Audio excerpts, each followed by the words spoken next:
Inmigración, ARL, invasión nazi a Polonia, Argentina granero del mundo, Lorca y el Paredón, vos ganaste Fede, Picasso, Perón, fútbol argentino Forexport, división política de Alemania, la corriente del niño, soja, Japón y la bomba, los pibes de Malvinas. Memoria de un siglo, martes, 18 horas, Argentina, por Radio Conciencia Top News. Un recorrido histórico narrado de una forma muy particular. Rubén Paz, uno te lo va a contar. Memoria de un siglo, 18 horas, martes, por Radio Conciencia Top News. Cortázar, franquismo, Nouvelle Cocine, fonógrafo, Quinquela Martín, René Favaloro, la caída del muro,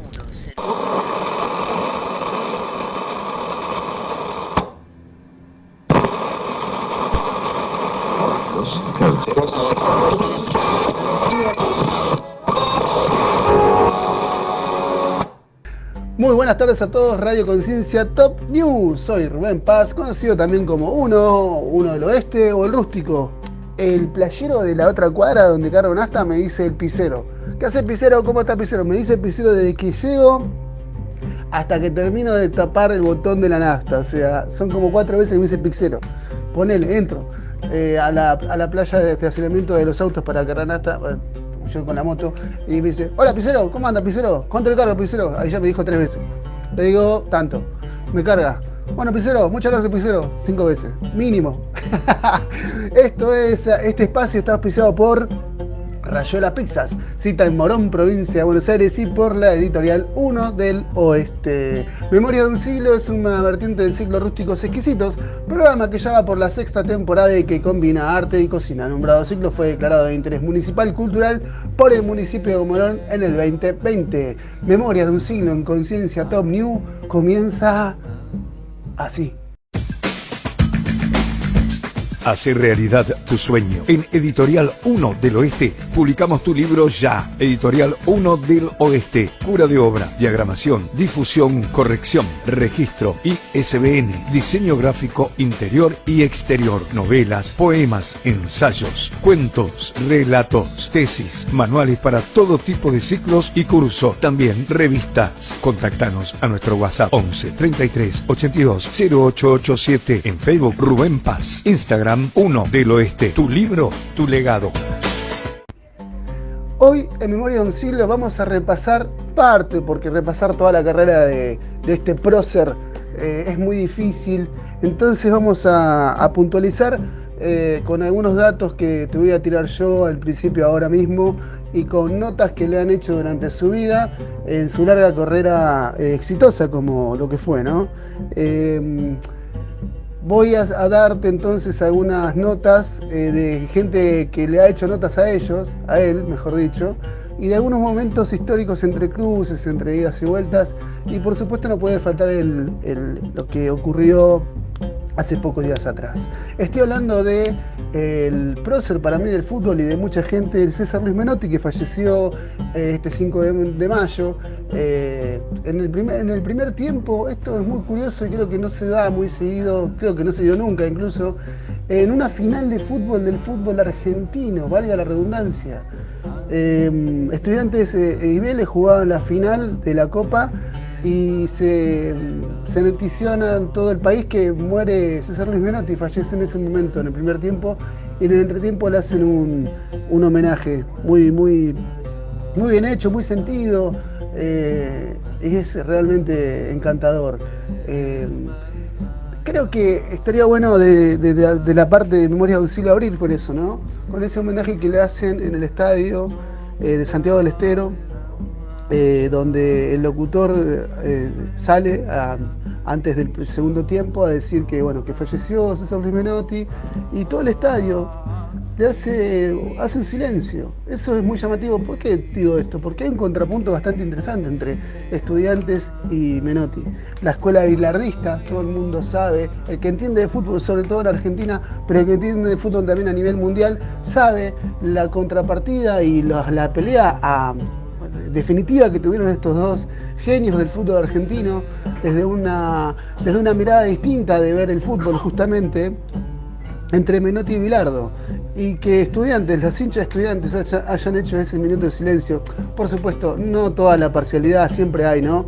Lo mismo para Vélez, siempre hay un sector donde no están como muy atentos a la realidad y se dejan llevar por sus pasiones, pero en sí, ponerle que el 90% del estadio, lo cual es un montón, haya hecho ese minuto de silencio es conmovedor. Yo me madrugué con esto el domingo cuando, me despierto de una siesta larga, me olvido que está el partido y pongo un resumen y veo que, bueno, primero que vi en redes sociales que había fallecido César Luis Menotti y después, durante esta cuestión del resumen del partido, noto ese homenaje y digo, qué bueno eso. Qué maravilloso que es el fútbol argentino. César Luis Menotti, entonces campeón con Argentina en la selección de 1978. Luego fue muy influyente para muchísimos jugadores, incluso que ganaron el Campeonato Mundial del 86. Y por supuesto fue una influencia muy grande tuvo para que Scaloni, el último campeón del mundo a nivel técnico, ¿no? Él, a nivel técnico digo, ¿no? Por Scaloni, haya logrado la Copa del Mundo. Menotti le dio todo su respaldo como director de selecciones. Y eso es algo también que se destaca en la carrera de un manager y un director técnico, una persona y un futbolista superior. No tengo más elogios. Así que vamos a abrir con eso. ¿Qué te parece este homenaje? Y continuamos. Que acaba de fallecer el técnico conductor de la selección argentina, campeona 1978, César Luis Menotti, pionero de la jerarquización de nuestras selecciones, cuyo trabajo tuvo su prolongación en las sabias conducciones de Carlos Salvador Vilardo y Lionel Scaloni. Los invitamos a sumarse a este minuto de silencio, que es un homenaje de todo el fútbol argentino.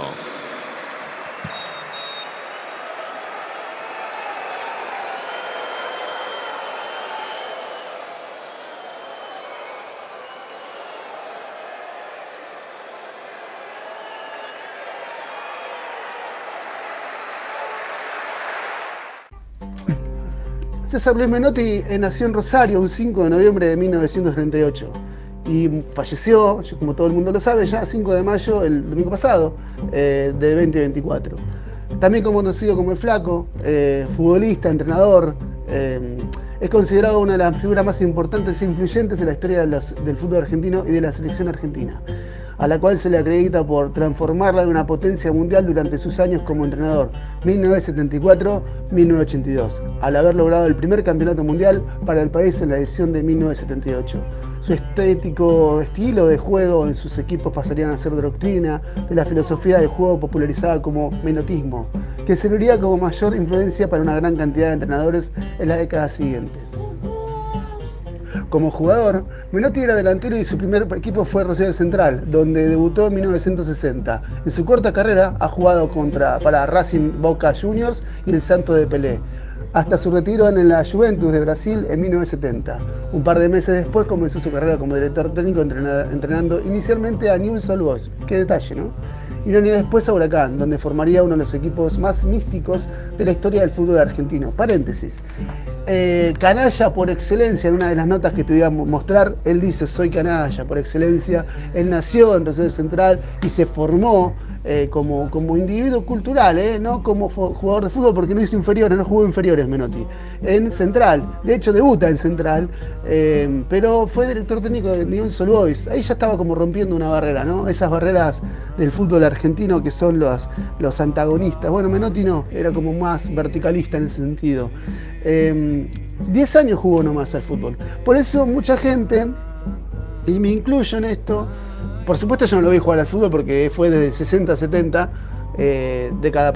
siglo pasado. Esto es memoria de un siglo, estamos recorriendo todo lo que es el siglo XX. Pero, ¿cómo te decirlo? 10 años en la carrera de un futbolista no es nada. Por eso pasa muy inadvertido su carácter de futbolista. Goleador, eso no es algo que pasa también inadvertido.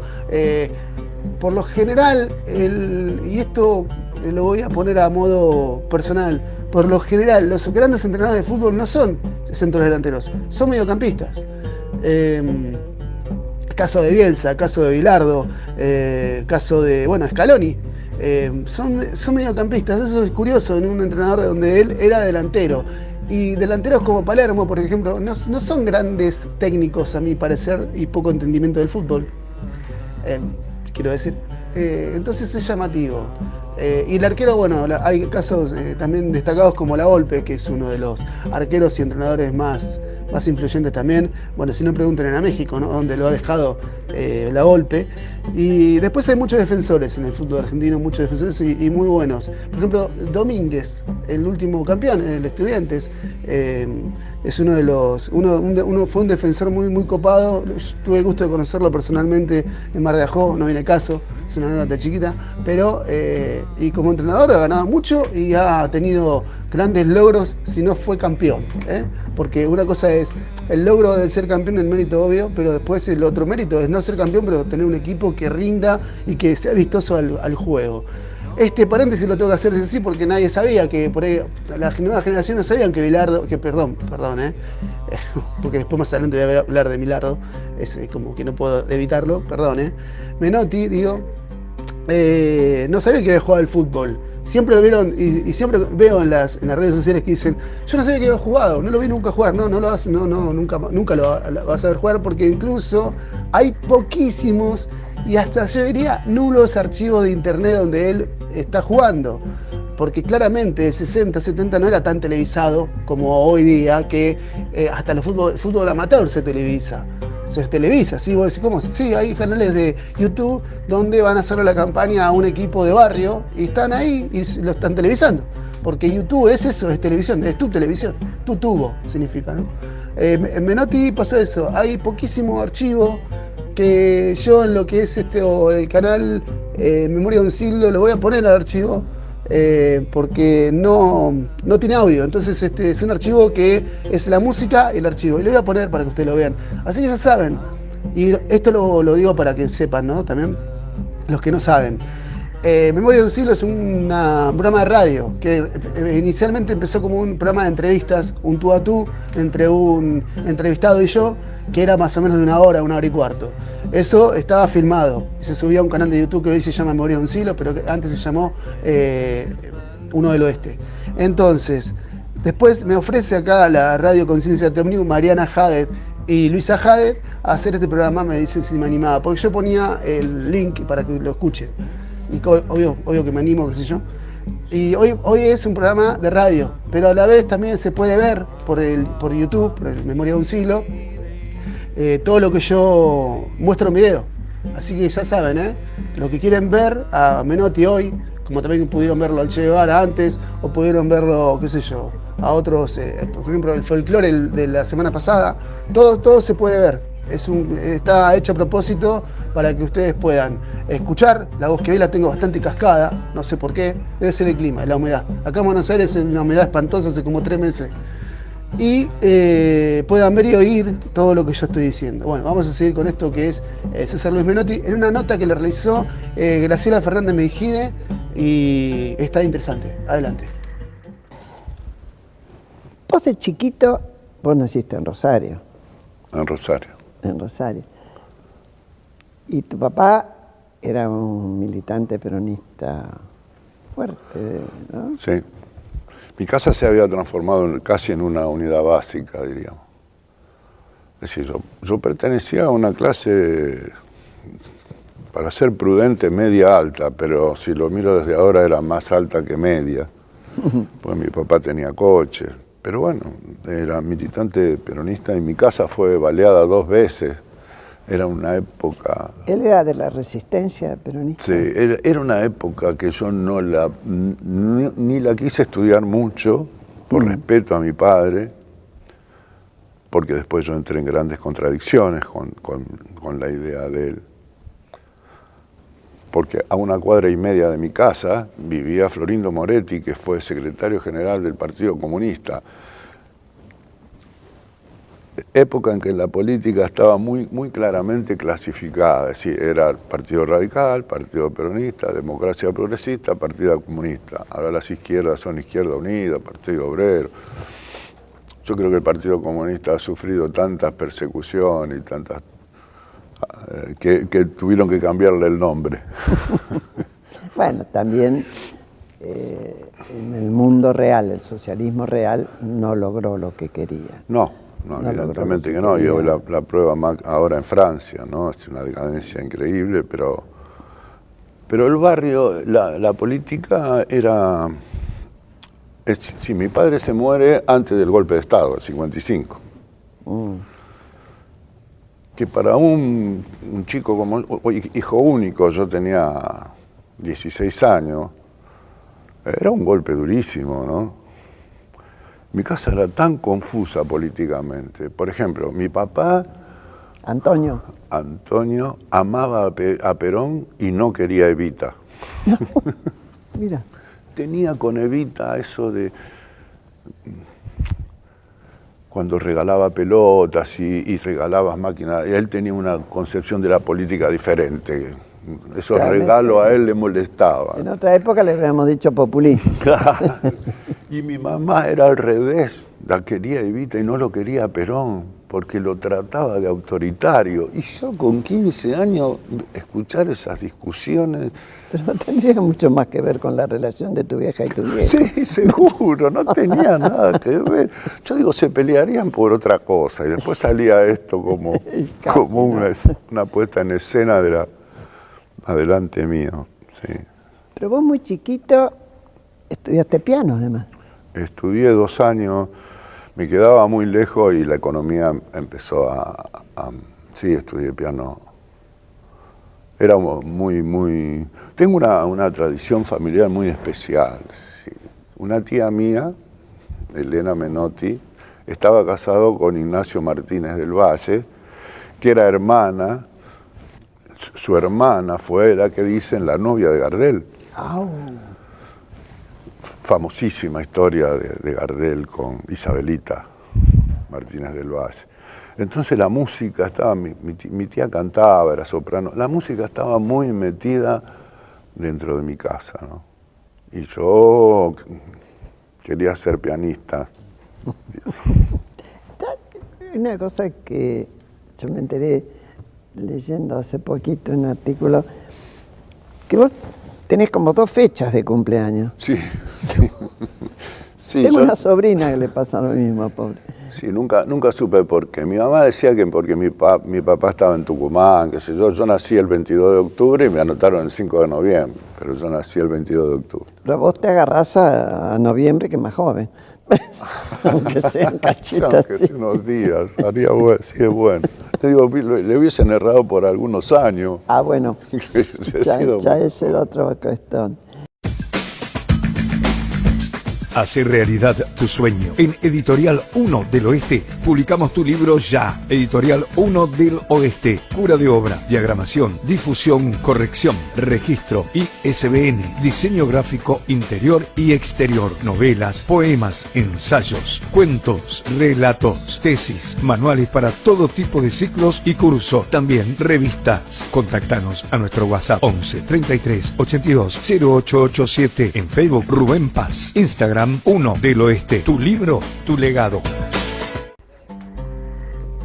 Tras consagrarse campeón del torneo metropolitano en 1973 con Huracán, Menotti sería elegido como entrenador de la selección argentina, donde empezaría un proceso de revalorización hacia el conjunto nacional luego de sus fracasos en las ediciones anteriores de la Copa del Mundo. 1978, en la edición celebrada en Argentina, Menotti llevó al país a su primer campeonato mundial en medio de la dictadura militar. Tras quedarse fuera en la segunda fase en el Mundial 1982, Menotti abandonaría su cargo, siendo reemplazado por quien luego sería su némesis público, Carlos Salvador Rilardo. En los años 80 y 90 tendría pasos en los clubes de alto prestigio como el FC Barcelona, donde ganó 4 títulos, no es para nada menor, el Atlético de Madrid, Peñarol, Boca Juniors, River Plate a Independiente. Su última experiencia como entrenador sería en México, entrenando al Puebla y al Tecos. Voy a abrir otro paréntesis. Yo estoy acá leyendo una nota y te digo que en el 74 Argentina participa del Mundial, pero con un papelón universal tremendo. Es goleado por Holanda 4-0 en un partido tremendamente horrible, espantoso, y ahí empezamos a cambiar un poquito esta cabecita de ser un país amateur o semiprofesional, y bueno, por eso lo contratan a Menotti, porque había demostrado con Huracán. ¿Y por qué esto de Huracán? Porque Huracán no es el Huracán de hoy. El Huracán que conocemos todos hoy, que si bien es un equipo que es pujante y todo lo que se dice y está bien, en ese tiempo Huracán era mucho más chico. Entonces, que un entrenador haga lo que hizo con Huracán es como tiene mucho valor. Porque no estamos hablando de River o de Boca o de Racing Independiente, que por esos tiempos tenían el poderío económico y caudal de lo que se llama las reservas o los jugadores inferiores que tenían. No, Huracán no. Entonces eso lo hace doblemente meritorio al esfuerzo que hizo Menotti para llevarlo a ser campeón en el 73. Es el Huracán de Menotti, todo el mundo habla, de ahí salieron grandes figuras, así que bueno, buscalo y después comentame, si te gusta el fútbol, por supuesto. Hasta el momento de su fallecimiento ejercía como director de las selecciones de la Argentina, Asociación del Fútbol Argentino, desde 2019, siendo influencia para el torneo obtenido por Argentina en el Mundial de Qatar 2022. Además, fue director ejecutivo, esa que escuchan ahí es Arlet. Fue director ejecutivo de la Escuela de Entrenadores César Luis Menotti. Fue nombrado por el medio World Soccer entre los mejores entrenadores de la historia del 2013. Un premio Konex por mención honorífica en 1980 y el premio de Cultura de Fútbol en 2009. ¿A Diego cuándo lo conociste? Y lo tuve a Diego a los 15 años, Muy chiquito. 16. Yo creo que el que más lo dirigió fue yo, en el tiempo, ¿no? Lo tuve hasta el 80 y hasta el Barcelona, cuando yo dirigí Barcelona. Lo saqué del 78, después lo llevé al juvenil 79, que fuimos campeones del mundo, después jugó el 82. Y después del 82 yo dirijo Barcelona y lo dirigí 2 años. ¿Y cómo era dirigirlo? ¿Tenía algo en particular dirigirlo? Yo digo que dentro de un campo de juego y dentro de un equipo, digamos, ¿no? No hablemos del escenario en sí. Terriblemente generoso, terriblemente comprometido con el juego. Esto te estoy hablando hasta que él entra en una crisis diferente de su vida, que no tiene nada que ver con el fútbol, lo que le pasa a él. Cuando yo llego, él quería ayudarme. Venía de una hepatitis, que tuvo esa desgracia también en Barcelona. Tuvo una hepatitis y después una fractura. Y un día le digo, si vos me querés ayudar, tenés que ser el primero que llega y el último que se va en los entrenamientos. Y después, a partir de eso, vas a ver que vamos a construir algo en este equipo. Y él llegaba primero que todo. Y cuando se iba, pasaba por el vestuario mío, se quedaba sentado, hablábamos de fútbol, partido, ¿sí? Y lo quieren los compañeros.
Memorias de un siglo.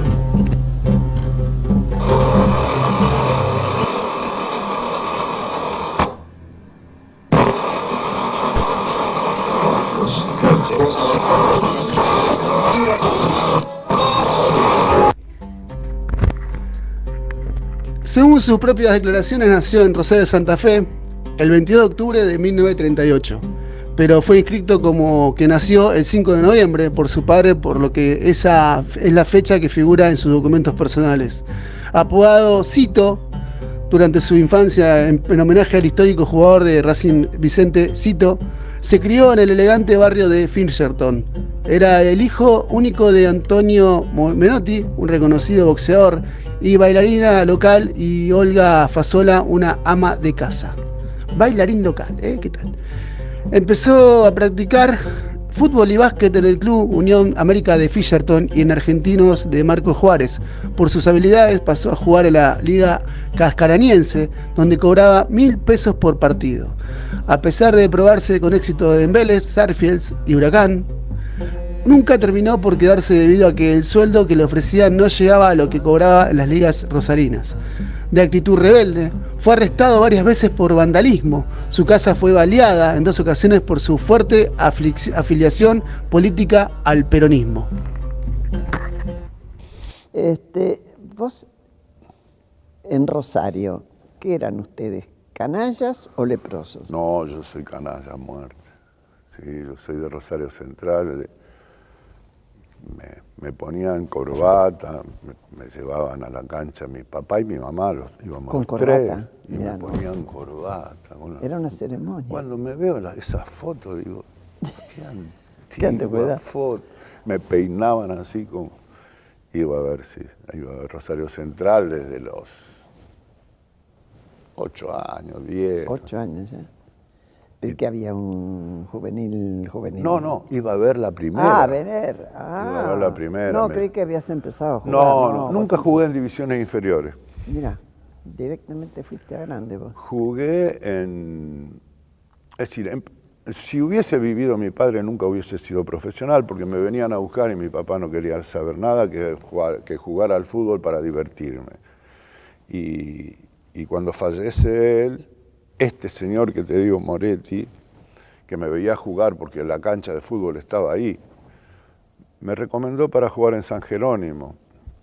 ¿Qué? San Jerónimo Norte, es un pueblo, la Liga Carcaraniense. Y fui a jugar ahí, pero fui realmente por plata, para que me pagaran, porque no tenía que trabajar, porque la economía, al morirse mi papá, esa historia no se sabe nunca qué plata tenía, las mujeres no participaban mucho. Y jugué ahí, y cosas insólitas, y ganaba más que un amigo mío que trabajaba en el ferrocarril. Era insólito. ¿Te sentías raro? Me sentía hasta culpable de ver a mi amigo trabajando tanto y esa defensa. Los ferroviarios eran como de un club. Rena. Rena, el Chacho Rena. El Chacho Agustín Rena fue dirigente de la fraternidad. Era una hermosa casa de gente muy buena. Vos te sentiste muy protegido ahí, ¿no? Sí. Yo creo que si no hubiese sido por esa casa, por ese barrio y la enseñanza social que se planteaba en los barrios. El club de barrio era bien importante. Entonces, muy importante. La fiesta de los sábados, los bailes con la familia. Yo jugué a todo, jugué al básquet, nadé, porque mi papá me hizo socio de un club que era de clase más alta, que tenía pileta de natación, porque él siempre, para que yo aprendiera a nadar, me provocaba diciendo, un hombre tiene que saber manejar auto, manejar esto, tiene que saber nadar, y vos no sabés nadar. Te ponía la vara muy alta. Sí, hasta aviones me cambié. Ahora entiendo por qué fuiste como técnico. Ahora te entiendo. Ya entiendo más. Pero bueno, ya vamos a llegar a eso. Y me crié en un barrio muy especial también, muy especial. Hacer realidad tu sueño. En Editorial 1 del Oeste publicamos tu libro ya. Editorial 1 del Oeste. Cura de obra, diagramación, difusión, corrección, registro, ISBN, diseño gráfico interior y exterior, novelas, poemas, ensayos, cuentos, relatos, tesis, manuales para todo tipo de ciclos y cursos. También revistas. Contactanos a nuestro WhatsApp 11 33 82 0887. En Facebook Rubén Paz. Instagram 1 del Oeste. Tu libro, tu legado. Ahora vamos a escuchar a Sergio Kipperstein hablándonos sobre La dueña de la memoria y también te recomiendo el libro Los Yankees me siguen pudriendo. Una mañana me desperté 7 de la mañana y dije esto. Así fue, esto, como que me desperté soñándolo. Ah, mira. Y entonces agarré, ensillé el mate, me hice unos panes, 7:15 de la mañana tenía el mate, tenía los panes y me puse a escribir. Y en un momento dije, tengo que despertar a Fede para que desayune. Había escrito 25 páginas. Y digo, tengo que despertar a Fede para que desayune. Era la 1:30 de la tarde. Escribí 25 páginas en 6 horas, todo metido ahí adentro, tomando mate que cada vez era más tereré, cada vez más porquería, pero yo seguía. Y yo mismo en ese momento no podía creer lo que había escrito, porque ahí vos ya lo leíste cuando describo el bar y lo que ocurre a la noche en el bar. Yo llegué hasta ahí. Hay partes que ahora están incorporadas que las escribí después, pero yo escribí 25 páginas ahí y el tiempo había desaparecido. Yo no podía creer lo que había hecho, porque cuando miré la hora y lo tuve que despertar para almorzar y no para desayunar, y como ella es un descendiente de mapuches, después en las investigaciones me entero que los mapuches reciben información ancestral por medio de los sueños. Y yo lo escribí acá, porque en ese momento lo primero que escribí fue, ella tenía los sueños. Y yo no lo sabía, yo lo escribí. Y hay una parte importante de los sueños. Después fue escribiendo partes, sobre todo en los veranos, cosas sueltas, partes que no sabía bien cómo iba a ensamblar, que tenían que estar ahí. Así que yo dije 10 años debo haber tardado.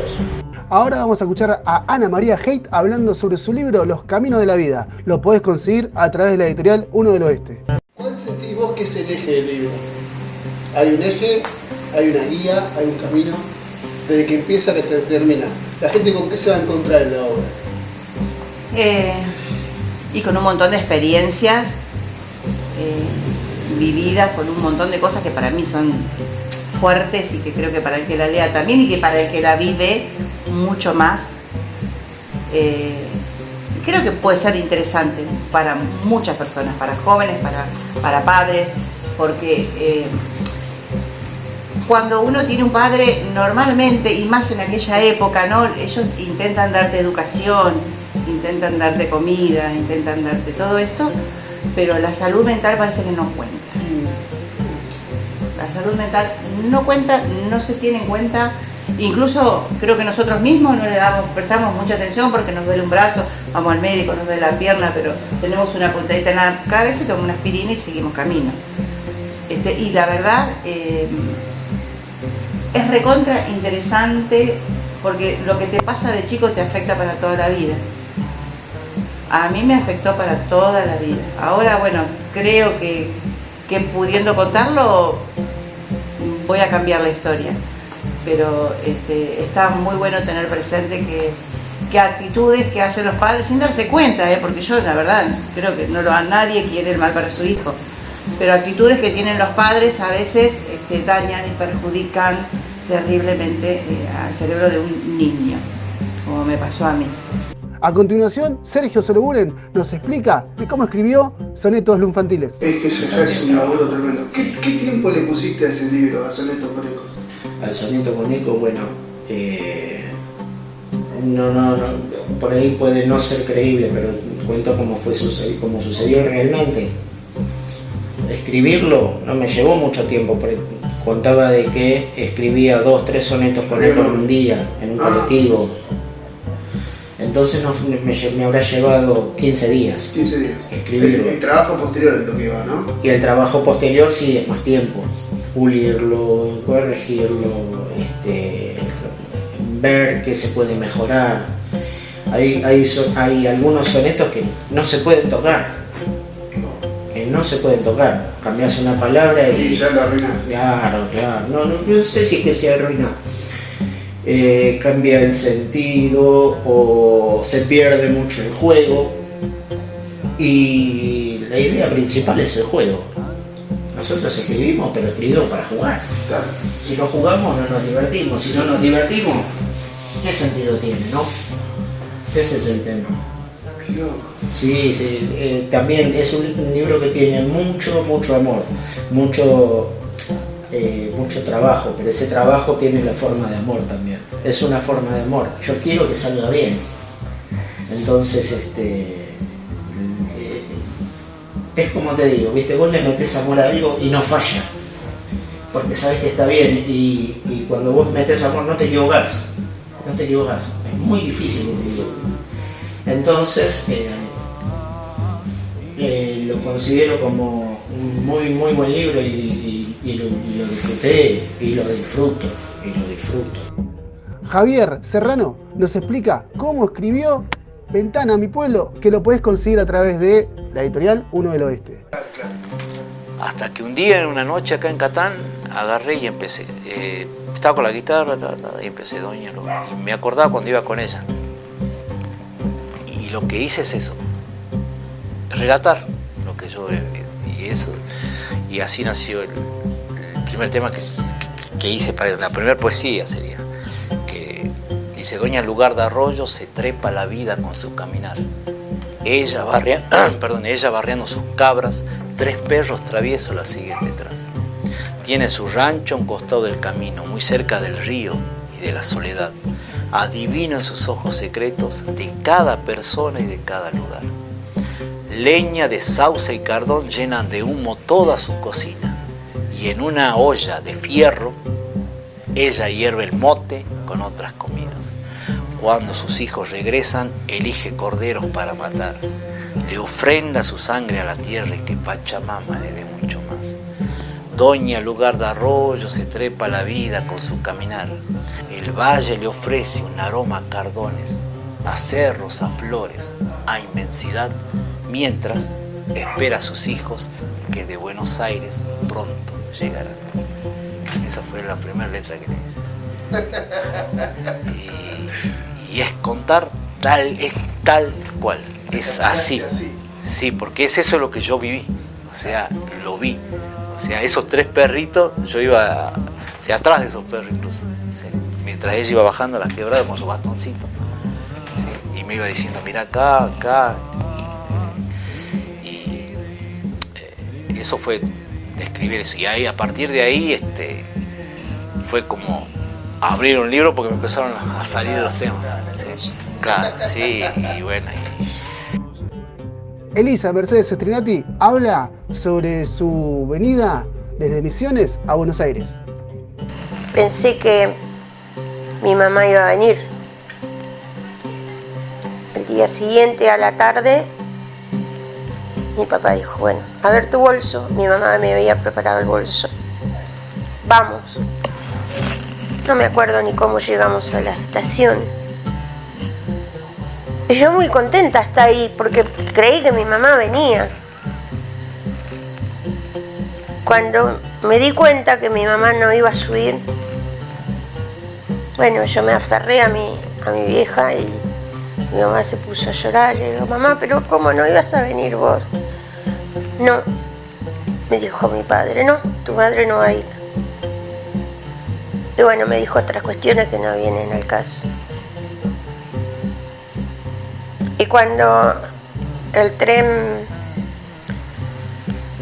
dio las campanas, en esa época se usaban las campanas, y el silbato del guarda se escuchó, había que subir al tren. Y mi papá ya estaba subido y me decía, vamos. Yo no quería dejarle a mi mamá. Bueno, de hecho, subí al tren, una desesperación, una angustia, y hasta que el tren había como una curva, y cuando el tren, apenas el último vagón pegaba la curva, hasta ahí pude llegar a ver a mi mamá. Después nunca más. Entonces, bueno, fue duro, al principio fue muy duro, porque yo, una niña tan apegada a mi mamá, tan apegada a las cosas que mi mamá todo me daba o me enseñaba, Y llegar a una ciudad tan grande, con todo tan diferente, hasta la forma de caminar era diferente. En Misiones los pasos eran más tranquilos, más suaves, sin chocarse uno con otro. Y acá cuando me bajé, llevaban de aquí para allá, ¿no? Yo parecía un zapallo en carro, lado a lado. En principio me alegró porque, claro, estaba en un lugar diferente, pero después vino una cosa.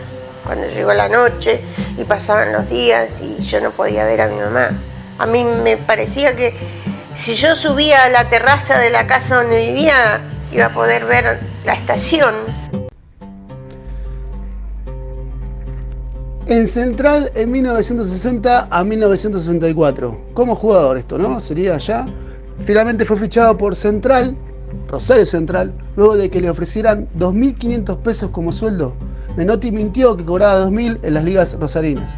Tras las insistencias de su familia, quienes eran fanáticos de toda la vida del canalla, apenas disputó 6 partidos con las reservas hasta ser promovido para el primer equipo. Su debut en la primera división argentina se produjo el 3 de julio de 1960, en el partido que Rosario Central le ganó a Boca Juniors por 3-1, donde marcó el tercer gol, tomando la posición de centrodelantero con la camiseta número 9.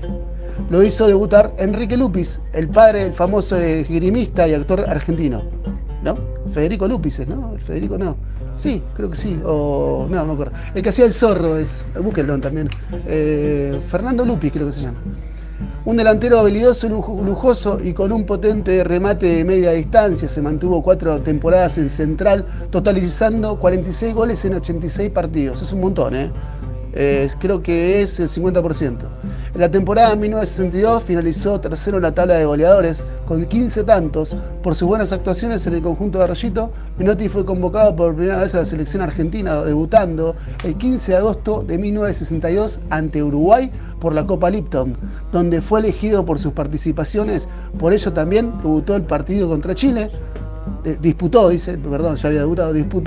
donde participó del único gol del partido. El gráfico elogió sus actuaciones.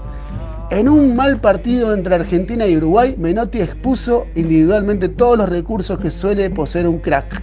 Durante ese tiempo en el que Horacio Amable Torres era el entrenador de la selección, Menotti lo criticó fuertemente. Nunca le oí una indicación en el vestuario. Jim López nos corrige haciendo notar los defectos. Jim sabe, Torres no.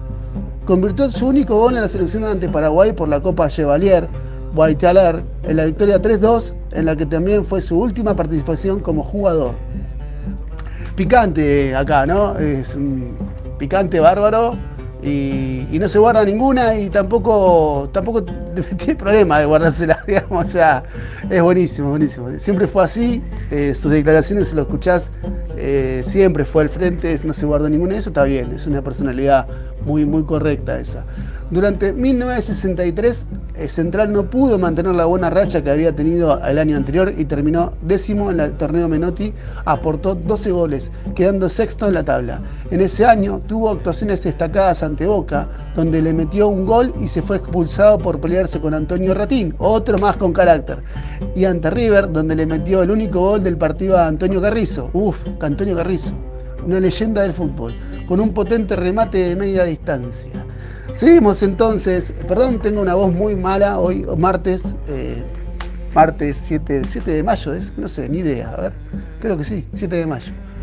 La voz mía es horrible porque, no sé, la humedad, yo creo que es la humedad. Hace mucho tiempo acá en Buenos Aires es un factor rarísimo, hace 3 meses que está lloviendo. Es rarísimo lo que está pasando, pero bueno, y la humedad nos afecta a todos. Seguimos en Memoria de un Siglo de esta manera, adelante. En primer lugar, me siento honrado de que el fútbol haya arribado al teatro como una expresión del arte. Y para mí es fundamental la posibilidad del diálogo con especialistas de fútbol o con hombres que quieren arribar a la conducción de este deporte invadido por el gran negocio y con una total desprotección a lo que hace al deporte en sí, al futbolista en su crecimiento y en la custodia. Normalmente los entrenadores tenemos la desgracia de que hablamos de fútbol siempre con periodistas. Y bueno, la cosa es distinta. Cuando se llega a ubicarse en este lugar, yo siempre digo que el fútbol no da para conferencias, porque de pronto lo que yo tengo ganas de decir no es lo que ustedes tienen ganas de escuchar. Es mucho más lindo el diálogo y el intercambio. Pero cuando venía para acá me preguntaban si llevaba algún apunte, ¿no? Si llevaba algo para...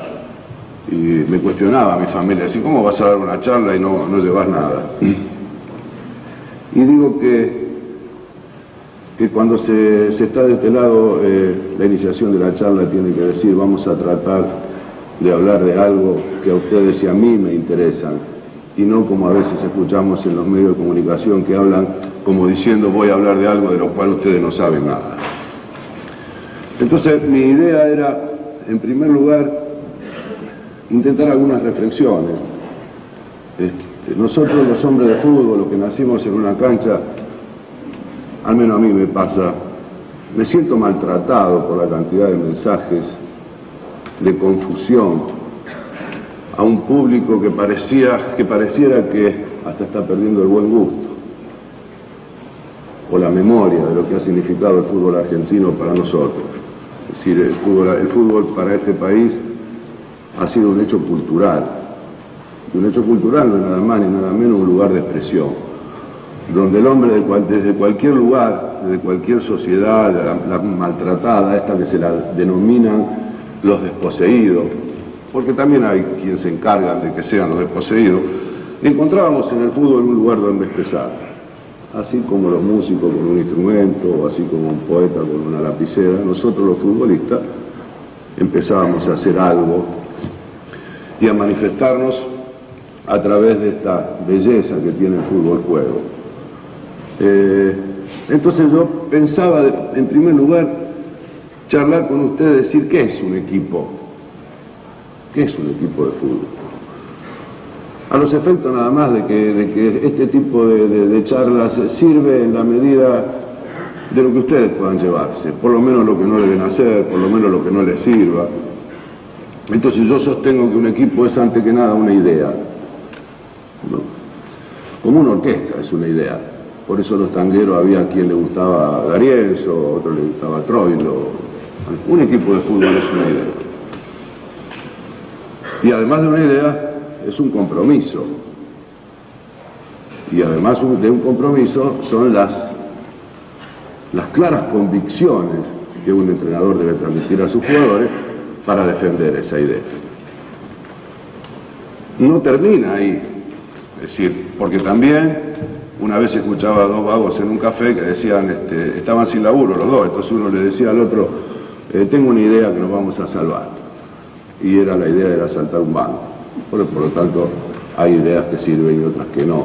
Hay ideas que intentan a favor de algunas miserias que se arrastran por una sociedad tan difícil, donde pareciera que hay que transitar el camino del éxito de cualquier manera, que no le hacen bien al proyecto de fútbol.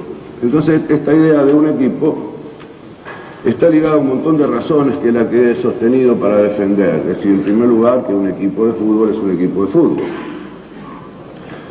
Y esa idea de un equipo de fútbol está sustentada por una realidad argentina.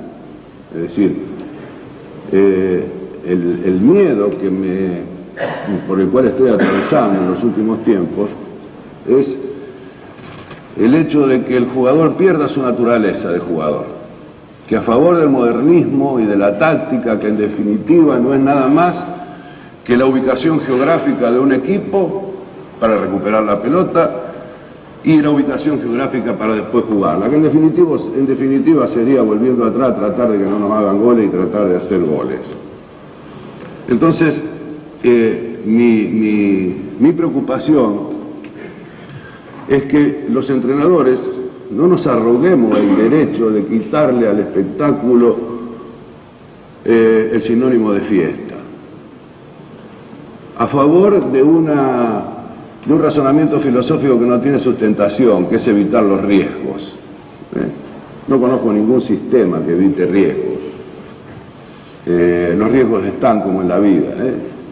Si fuese por evitar riesgos, uno no se enamoraría nunca por miedo a que lo traicionen, ni tendría un amigo por miedo a que lo defraude. Entonces los riesgos en el fútbol están, porque de la única manera que no se puede arriesgar en cualquier juego es no jugando. Entonces esta es mi preocupación y veo con qué irrespetuosidad se han incorporado algunos en esta alocada carrera del gran negocio del fútbol, los medios, y veo con qué dificultad el entrenador se maneja en el medio de una lucha terrible que pasa por derechos de televisión, que pasa por el gran negocio del fútbol, y veo también con mucho miedo la desprotección del crecimiento del futbolismo. Entonces digo que si un equipo es una idea, ¿qué es un entrenador de fútbol? Porque desgraciadamente en el mundo del éxito pareciera que los únicos entrenadores de fútbol son aquellos que ganan. Y bueno, y en esto de ganar, que todos queremos ganar, por eso aparece tontamente en alguna frase que dicen algunos, yo quiero ganar hasta jugando a la bolita. Yo no vi nunca a nadie que salga a cualquier tipo de competencia y no quiera ganar. Yo lo que digo es que tenemos que tener mucho cuidado con la soledad del éxito conseguido de cualquier manera. Entonces, si un equipo es una idea, un entrenador es la idea de ese equipo. Y aquellos que creen que el éxito es la única consecuencia de un trabajo, que piensen muy bien, insisto, en la soledad que tendrán el día que ese éxito no aparezca. Porque en definitiva siempre gana uno. Y cuando un entrenador tiene a su cargo la conducción de un equipo y tiene una idea, y después cuando las cosas no vienen bien trata de buscar respuesta en cuanto a esa idea, jugando algunos roles que nosotros sabemos que esa idea se defiende en la elección de jugadores, en la elección de un estilo, y sobre todo en el enorme compromiso que tenemos que tener con el espectáculo y con la gente, porque nosotros somos la gente, hoy nosotros no participamos de un evento. El modernismo ha llevado a la irresponsabilidad de que cualquier tipo pueda decir cualquier barbaridad en el nombre del modernismo. Así ustedes van a ver estos arquitectos modernos que ponen el inodoro en la cocina, la heladera en el baño, los cuadros en vez de ponerlo en la pared, entonces uno dice, qué cosa rara. Pero se vive, adentro de ese modernismo se vive instancias muy duras y muy difíciles, como es la de quitarle el placer al futbolista de jugar. Todo futbolista que arriba a primera división tenemos que saber que tiene todas las posibilidades de poder participar. Esto no significa que el equipo está siempre ligado a los talentos, y esto también no significa que aquellos con menos talento siempre han sido generosos a favor de un equipo.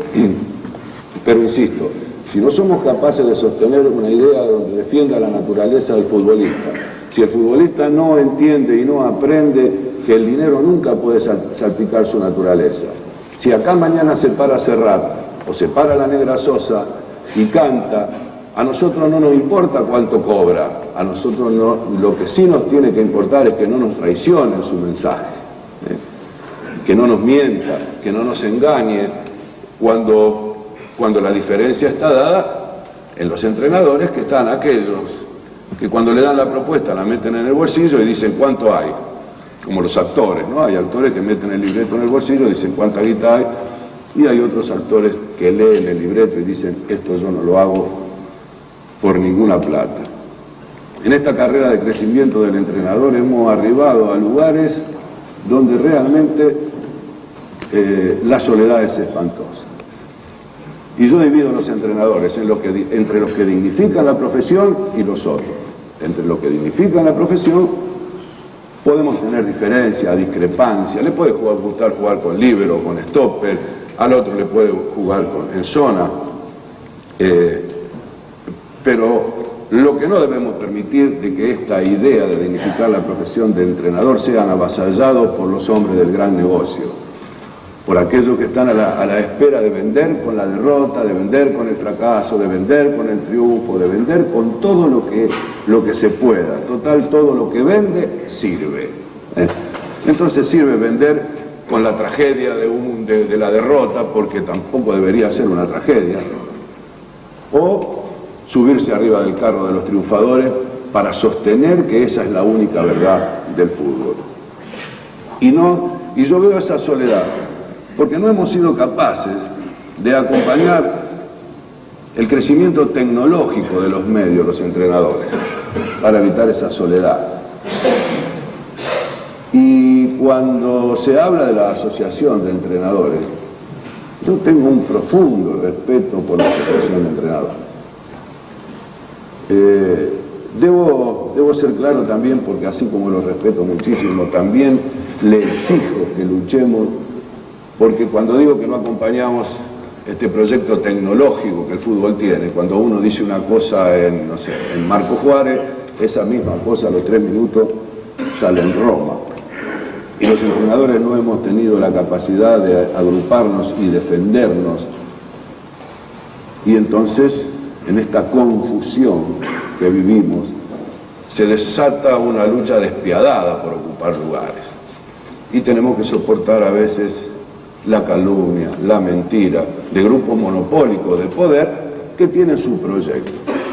Y entonces ahora cabería decir que los entrenadores están divididos en dos: los que están protegidos por esos grupos monopólicos y los otros. Y esto es muy triste y muy duro decirlo. Entonces mi idea de esto es, en definitiva, generar en ustedes mi deseo de que un entrenador de fútbol es mucho más que un hombre exitoso que gana una copa. Tiene enormes responsabilidades en la conducción y en la caracterización de lo que es un futbolista. Porque un futbolista tiene código, porque el fútbol es solidario, porque el fútbol, más allá de los razonamientos tácticos, tiene que tener un enorme compromiso en lograr una relación afectiva con la gente, que son los sostenedores. Y aquellos que dicen que lo único que importa es ganar, quiero advertirles también que siempre gana uno. Por lo tanto, en un campeonato de 30 hay 29 que se tienen que preguntar: ¿qué dejé yo en este club? ¿Qué cosa le aporté yo a mis jugadores? ¿Qué posibilidades de crecimiento yo di a mi futbolista? Bueno, brevemente, Racing, Boca, Santos y retiro en Brasil en 64 al 70. En la temporada 64-65, luego de que varios clubes se interesaban por él, acabó fichando por Racing, quien pagó 16 millones de dólares. Sin embargo, apenas disputó 18 partidos donde convirtió 12 goles. Fue expulsado 2 veces, uno contra Independiente, mirá vos, y le convirtió 2 golazos a Carrizo en una derrota 4-3 con River. Finalizó séptimo en la tabla de goleadores de aquel campeonato en el mercado invernal. En 1965 Menotti fue adquirido por Boca junto al defensor Federico Sacchi en una suma de 22 millones de dólares. Debutó en la cuarta fecha del Metropolitano de Saño contra Estudiantes en La Plata, el cual sería su primer encuentro con Carlos Vilardo, uno de los líderes del conjunto Pincharrata. A pesar de la suma invertida en el Menotti, no cumplió las expectativas puestas en aquel torneo y apenas fue un recambio habitual del equipo titular que acabaría ganando el Metropolitano. Sin embargo, al año siguiente, por las convocatorias de la máxima figura del equipo al Mundial de Inglaterra, Menotti tuvo oportunidades como titular. Como anécdota, en su ciclo jugador boquense, el entonces presidente del club Alberto J. Armando, otro prócer, estamos en esa época, ¿no? Donde todos los nombres que escuchás hoy día son considerados próceres. Escuchamos recién a Vilardo, ahora está J. Armando, después por ahí pasó Carrizo, bueno, qué figuras, ¿no? Conocido por su pasión, no le perdonó porque Menotti erró el penal contra el Real Madrid, con quien perdió la Copa Mohamed de Marruecos en 1966, y se marchó con apenas 18 partidos disputados en 2 temporadas y 6 goles convertidos. En 1967 se marchó a Estados Unidos, para jugar con el equipo neoyorquino de Generales del Nueva York se llamaba el equipo, donde en un amistoso contra el Santos de Pelé convirtió 5 goles, por lo que el astro brasileño lo convenció de fichar por su equipo. Sin embargo, apenas estuvo 3 meses siendo suplente. Más tarde fichó para el Club Atlético Juventus de San Pablo, donde se retiró como futbolista al finalizar la temporada 1969-1970. Entonces ahí es donde marcamos lo que dije en el otro bloque, su cuestión de que jugó solamente 10 años, lo cual en un jugador profesional de fútbol de hoy día es poquísimo tiempo, por eso no es tan recordado como jugador.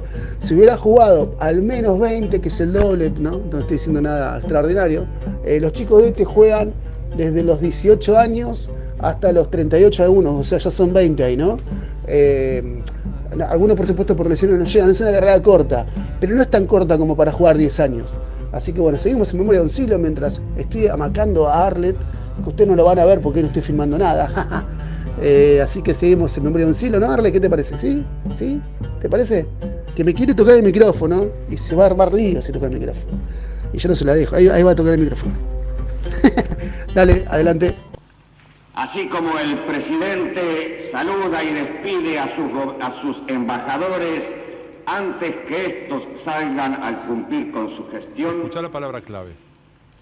Así he querido, hoy, frente a ustedes, a través de esta visita, exhortarlos a que se sientan y sean realmente ganadores. Okay. Que sean ganadores del torneo. Ganadores del torneo. Y después empieza el otro, la moral. Ganadores en la hidalguía puesta de manifiesto en el juego. Ganadores en la amistad que puedan ustedes demostrar a nuestros visitantes. Que sean expresión justa y acabada de lo que es la calidad humana del hombre argentino. Con la responsabilidad, el peso de la responsabilidad, pero con la conciencia tranquila de haber hecho un trabajo serio, tan serio como se prepararon las canchas, tan serio como se preparó la organización, también creo que es serio el trabajo que ha hecho usted con el equipo.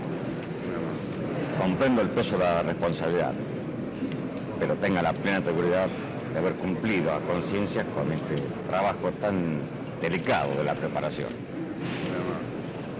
Ahora, la seguridad es que vamos a dejar todo lo que tenemos. No sé si será mucho o poco, pero todo. Se lo dejamos de todo corazón. Muchas gracias. Ha sido un diálogo entre el presidente. Gente que ve, por ejemplo, cómo sale Mario Kempes y es abordado allí por la gente de prensa. ¿Qué impresión le ha causado esta exhortación del presidente Videla? Bueno, para nosotros es muy importante, aparte ya que el público creo que nos tiene demasiada confianza y nosotros dentro de la cancha trataremos de hacer lo mejor posible para que vaya todo bien. Vamos a ganar. Ojalá. Con el equipo argentino y ahí está, sale Menotti. Bueno. Hoy es un día de júbilo para nuestro país, la nación argentina. La amistosa visita de miles de mujeres y hombres que procedentes de las más diversas regiones de la tierra nos honran hoy con su visita, con la sola condición de su buena voluntad. Son órdenes. Son órdenes. Un clima de afecto. Ahí está, afecto. Así hablaban los dictadores. Recíproco. Claro. Y así hablaba siempre Videla, que hablaba en pública. Siempre sea así. Realmente una contribución para afirmar la paz. Y bajo el signo de la paz, declaro oficialmente inaugurado este 11º Campeonato Mundial de Fútbol. Bueno. Es muy fuerte porque dice mucho la palabra paz. Pero ¿de qué manera? Cuando él la dice no tiene nada de paz, ¿no? Está hablando de guerra. Tremendo. Es una paz extremadamente agresiva la que manifiesta.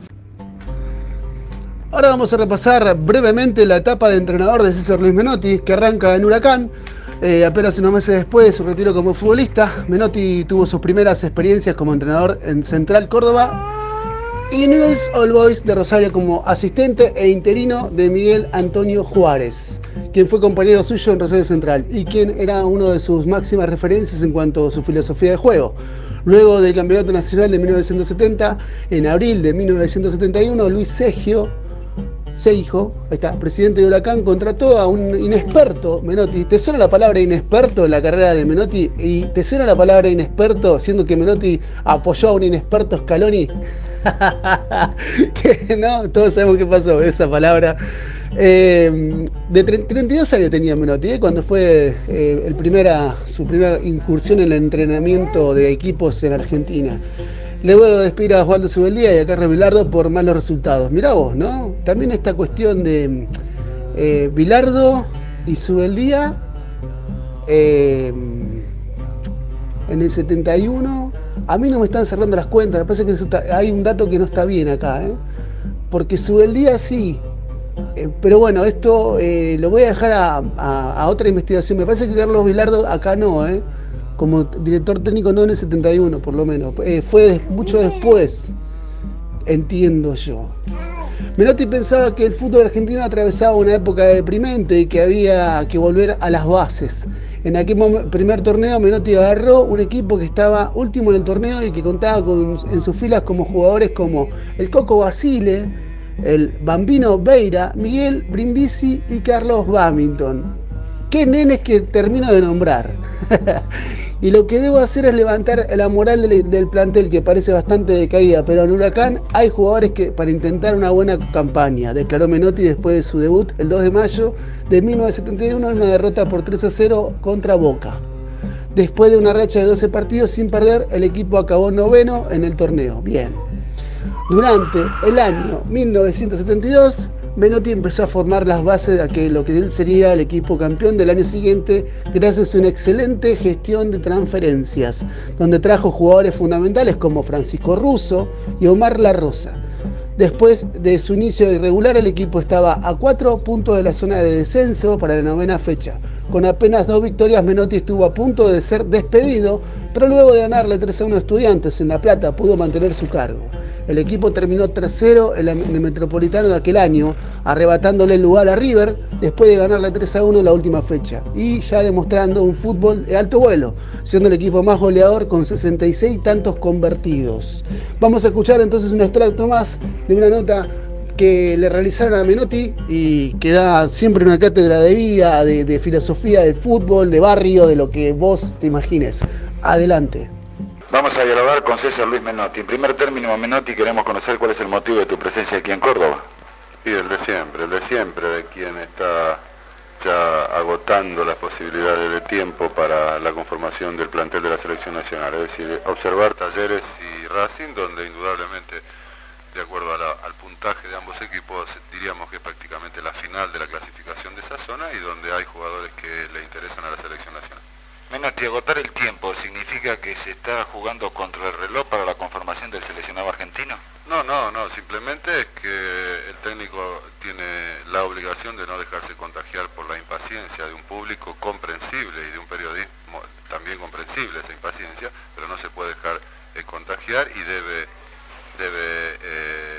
tomarse todo el tiempo posible, hasta el último minuto, para tratar de no equivocarse y de observar la mayor cantidad de veces posible a los jugadores con aptitudes para integrar el plantel de selecciones nacionales. Ya queda cada día menos, quise decir. Perfecto. La gente de Córdoba tiene una preocupación. ¿Cuál va a ser el futuro en la selección argentina de los 5 recientemente convocados?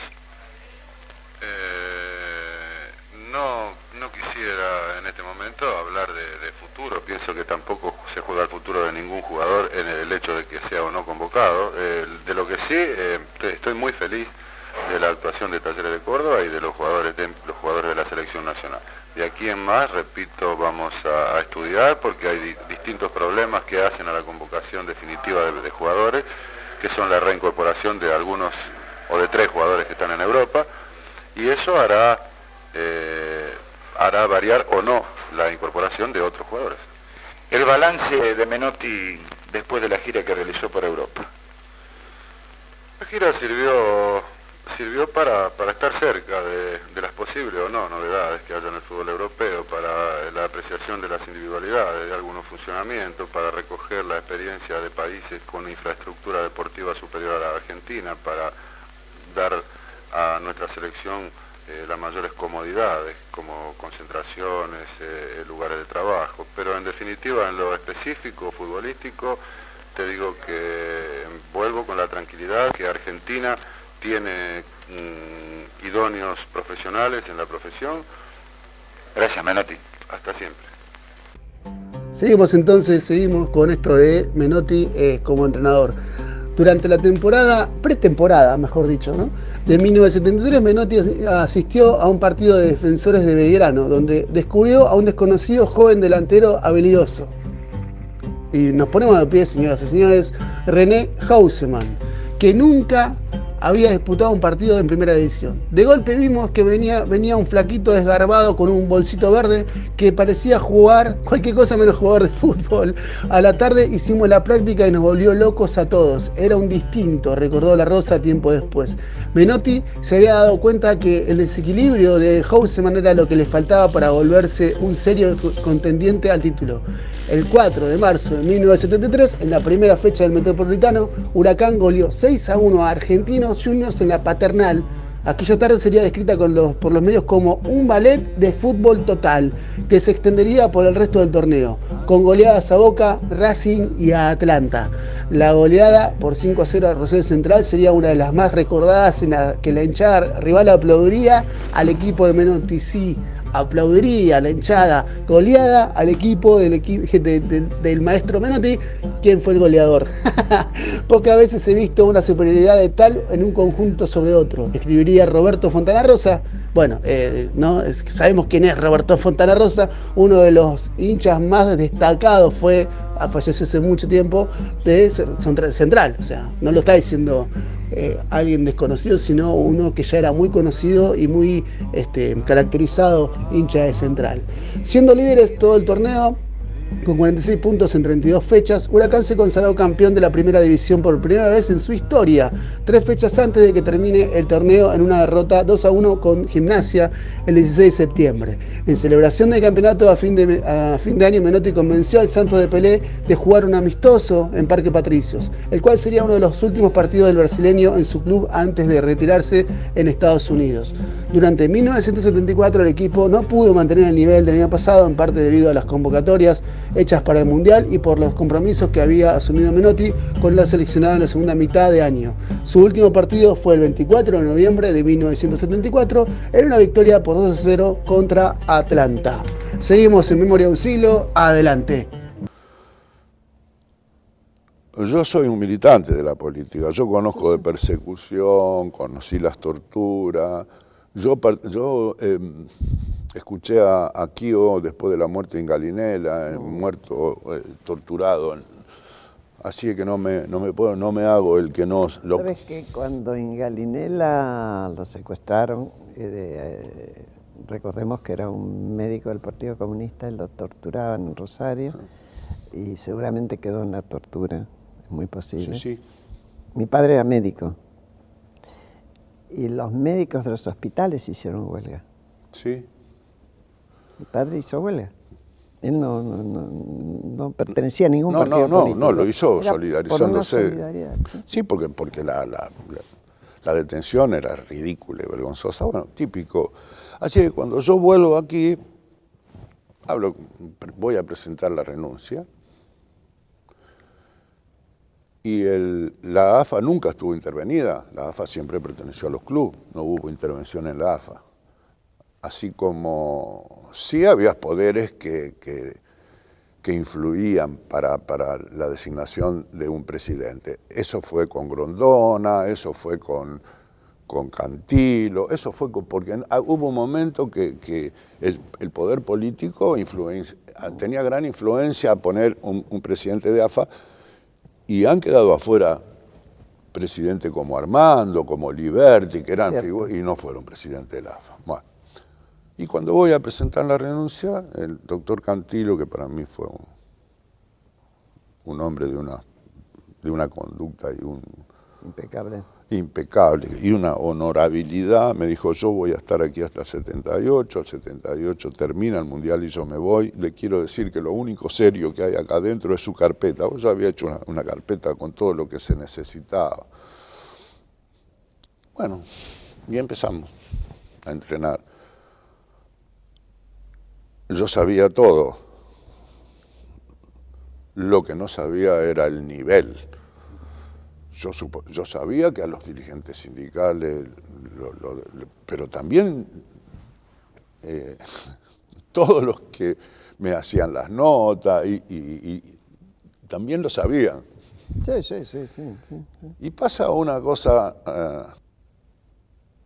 que no sé, estoy hablando demasiado, Graciela, me parece. Me interrumpí. Viniste a charlar conmigo. Pero pasa algo muy especial, ¿no? Yo tuve en mi casa, saqué una chica de un amigo mío de la cárcel a través de Adolfo Pedernera, la tuve un mes, sacamos los padres. Yo tenía, lo que nunca me imaginé es lo demás. La intensidad. Nunca pude imaginarme esta locura de entrar a las casas y matar, llevarse preso. Sí, a toda, políticamente esto yo lo sufrí desde los 16 años hasta hoy. No, hasta hoy no, hasta la democracia que vino, pero lo viví con Aramburu, con Onganía. Ahora, esta locura, esta crueldad, esta de tirar gente... esto es una cosa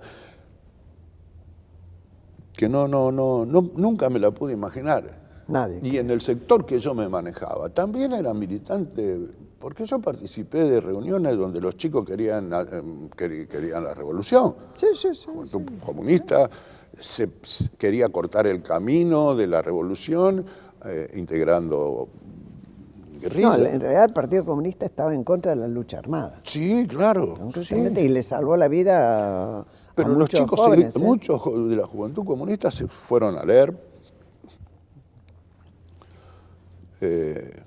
Y fue algo... Lo que ocurre que el fútbol, esto también lo voy a decir porque lo siento así, el fútbol provocó una cosa muy especial. Yo no sé, la gente no sabe lo que pasaba, que no se podían estar 3 personas en la esquina, cuando se gana el Mundial, que si se hubiese perdido le hubiésemos hecho un gran favor, porque la gente los arrasó. Hubo 10 millones de personas en la calle. No lo podían parar en las rutas, porque cuando venías en la ruta, la gendarmería, bajarte, abrir el baúl, las medias te sacaban. Y en ese momento no había manera. No había manera. Fíjate una cosa, es cierto, y Videla sintió que había tocado el cielo con las manos. Y que su figura, que afuera era muy cuestionada, de hecho algún jugador extranjero no quiso venir para el Mundial y qué sé yo, y eso lo llevó a cometer un error, a permitir que la Comisión Interamericana de Derechos Humanos de la OEA viniera de visita, porque él creía que era intocable.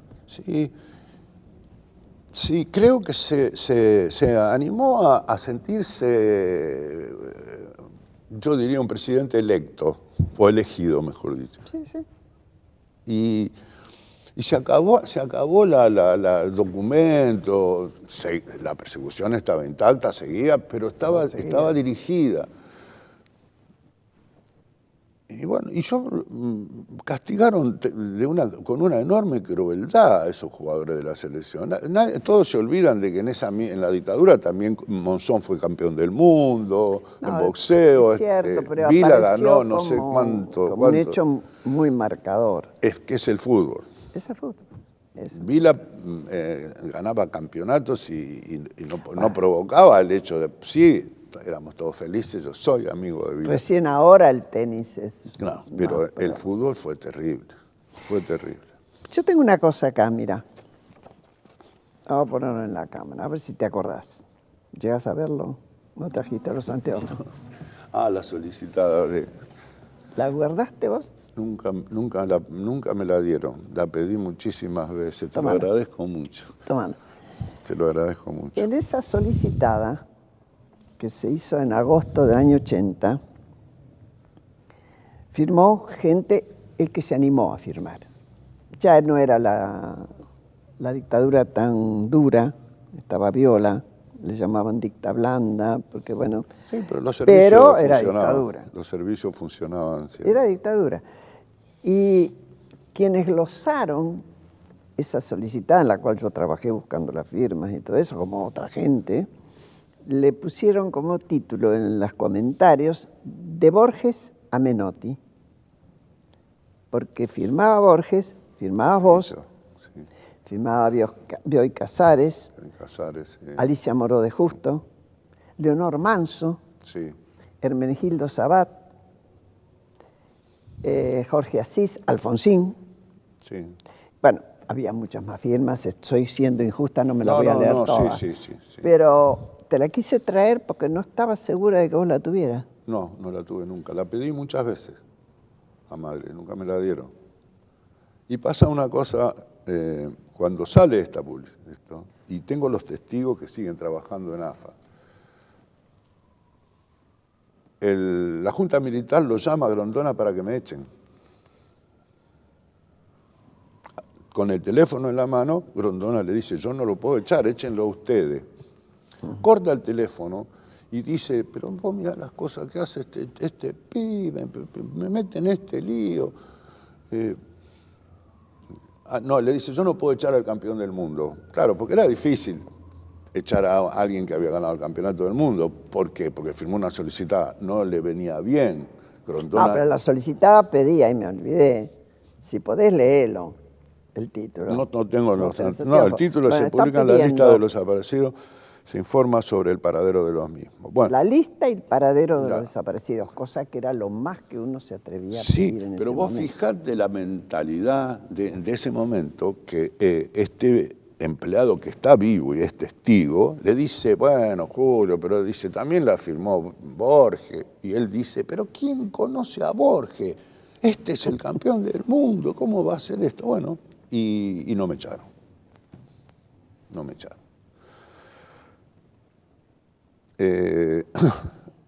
Lo que más me molestó a mí, y yo primero yo nunca estuve con Videla más que cuando vino, un día bajando en el helicóptero, nunca tuve un diálogo ni un segundo, me producía cosas muy especiales, su presencia, y estaba en un lugar donde me preocupaba mucho también, no entendía la lucha armada, más allá de mi admiración por Guevara y más por el Che, me parecía insólito, pero por construcción política de debate en lugares de gente que no tenía nada que ver con la dictadura. Se sufría mucho en ese momento. Hasta me mandaban a decir que no le dé notas a los chicos de la Juventud Comunista porque estaban en una situación de locura. Y todo lo que rodeaba a mi figura, se hicieron bastante más los tontos que yo. Yo nunca me hice tonto, yo sabía lo que pasaba, insisto, Graciela, juro por mis hijos lo que te digo, yo sabía, vuelvo a repetir lo que dije, yo sabía desde Onganía, Arroz, cada golpe de Estado, porque mis amigos dirigentes gremiales estaban presos. No es. Ahora, lo que nunca imaginé es esa crueldad, esa crueldad de animal, de desaparecido, sí, torturado, hasta muertos en la tortura, ya lo conocía. Pero esto de cuando las apropiaciones, uno empieza a escuchar eso y no. Ahora, ¿sabés lo que nos costaba conseguir las firmas todavía? Me imagino. Costaba. Me imagino. Costó además era meterse en un lugar, nunca se sabe dónde termina una palabra, un no, en ese momento uno no sabe dónde termina.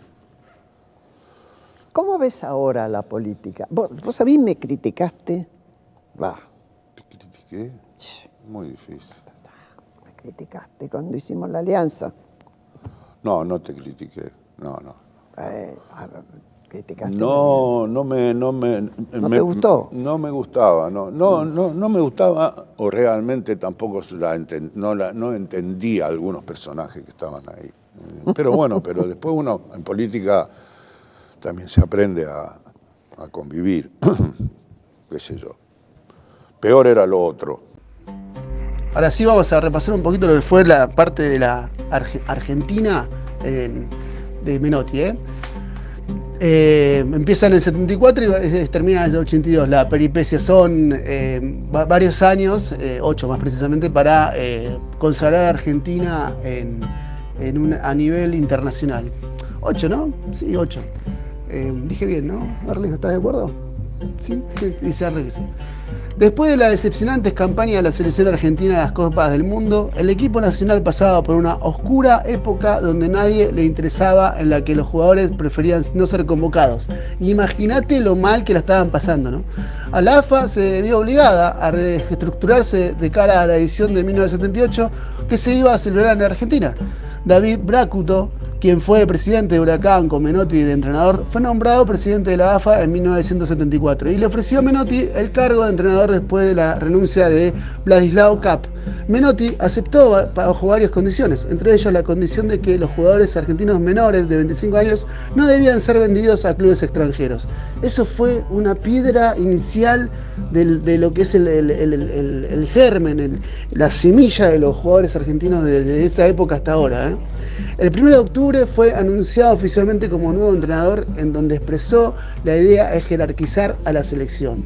Menotti impuso novedosos regímenes de entrenamiento, una preselección compuesta por juveniles y trabajaba con 4 equipos diferentes de jugadores convocados de todo el país. Diseñó un proyecto sólido, exigió el compromiso de la clase dirigencial, generó el sentido de pertenencia y reivindicó el fútbol del interior. Debutó el 12 de octubre de 1974 en un partido amistoso contra España que resultó en un empate 1-1. En 1975 la nueva selección argentina de Menotti conquistó el torneo Sub-21 Esperanza de Toulon, donde junto a los jóvenes talentosos de Daniel Pasarela, Alberto Tarantini, Américo Gallego, José Daniel Valencia y Jorge Valdano, también jugó la edición de la Copa América de 1975, donde sumó a las estrellas Mario Kempes, Leopoldo Luque, Osvaldo Ardiles y Hugo Gatti. Argentina debutó goleando a Venezuela 5-1 y 11-0, pero perdió ante Brasil en los 2 partidos siguientes, 2-1 y 1-0, por lo que la verde amarela clasificó a la siguiente etapa y el equipo fue eliminado. ¡Wow! ¡Qué historia esa!, ¿no? ¿Qué de gente se nombra alrededor de Menotti y son todos hoy capos absolutos, totalmente con medalla, con título mundial, con lo que sea? Argentina comenzó una larga preparación para la Copa Mundial de 1978. Menotti exigió que se juntaran amistosos contra las principales potencias de la Europa, ya que según él había que entrenarlos, conocerlos, enfrentarlos y conocerlos, si no solo le veíamos la cara para cada 4 años. Por lo que hizo una gira por Europa Oriental en 1976, donde enfrentó a la Unión Soviética, Polonia, Hungría y con algunos clubes. En Argentina surgió un golpe de Estado que dio inicio a la dictadura militar, por lo que Menotti estuvo cerca de renunciar a su cargo. En el año 1977 fue el debut internacional de Diego Armando Maradona, que jugó por primera vez a los 16 años contra Hungría, a quien Menotti consideraba un proyecto a futuro. Consiguió que Polonia, Alemania Occidental, Inglaterra, Escocia, Francia, Yugoslavia y Alemania Oriental vinieron a jugar una serie de amistosos en La Bombonera como última gran prueba de la cara mundial del próximo año, donde el equipo obtuvo un gran rendimiento. Hasta aquí entonces esta parte. Ahora vamos a escuchar en su propia voz algunas anécdotas de Menotti y algunos puntos de vista sobre la cultura y sobre diferentes cuestiones del fútbol. Imperdible siempre escuchar la voz de Menotti, imperdible. Memoria de un siglo continúa así en Radio Conciencia Top New. Entonces mi intención, porque acá hay jóvenes entrenadores de mucha experiencia, algunos que recién se inician, otros que dirigen jóvenes. No confundamos, por favor, que el conocimiento del fútbol pasa por razones tácticas o estratégicas. Esto es lo mismo que suponer que para cazar un ciervo lo importante es ponerse a 50 metros del ciervo. y de pronto el tipo que tira a 50 metros no le pega, le erra al ciervo. Entonces lo primero que teníamos que saber es que este tipo no le pega al ciervo, por eso los razonamientos tácticos tienen, antes de empezar a hablar de esto, tenemos que hablar de nombres propios. Y como tenemos que hablar de nombres propios, es que yo le insisto a ustedes que entendamos que nuestra primera obligación es capacitar futbolistas para que sepan jugar al fútbol. Porque uno escucha el lateral es volante, y si yo, o líbero, y yo digo, si no me decís quién es, yo no sé cómo juega. Porque si me decís un líbero, con el mayor de los respetos, no es lo mismo, estratégica o tácticamente, si es, no sé, el Tata Brown, excelente jugador, o Beckenbauer, son dos cosas distintas. Y si queremos ejemplificar también con nombre propio, podemos decir que bueno, que un líbero tiene que ser como Beckenbauer. Ahora también nos podemos preguntar, ¿pero ese líbero sube? Y cuando empezamos a hablar de que si ese líbero sube o ese líbero ataca, tenemos que empezar a saber quiénes son los otros jugadores. Por eso digo que es muy difícil hablar de fútbol sin nombres propios. Laterales que atacan, decime cómo se llaman, y entonces vamos a ver, vamos a resolver cuál es la idea. Pero hay cosas que son fundamentales y que nacen justamente de la preparación que el entrenador tiene que tener y donde denuncia su mayor o menor capacidad, que es en el crecimiento de las individualidades. Y es en el compromiso de participación, porque ahí que logra de sus jugadores. Porque entonces sí podemos decir que un equipo, cuando tiene compromiso, cuando tiene convicciones, jamás renuncia a la participación. Nosotros hemos atravesado una etapa del fútbol argentino donde de pronto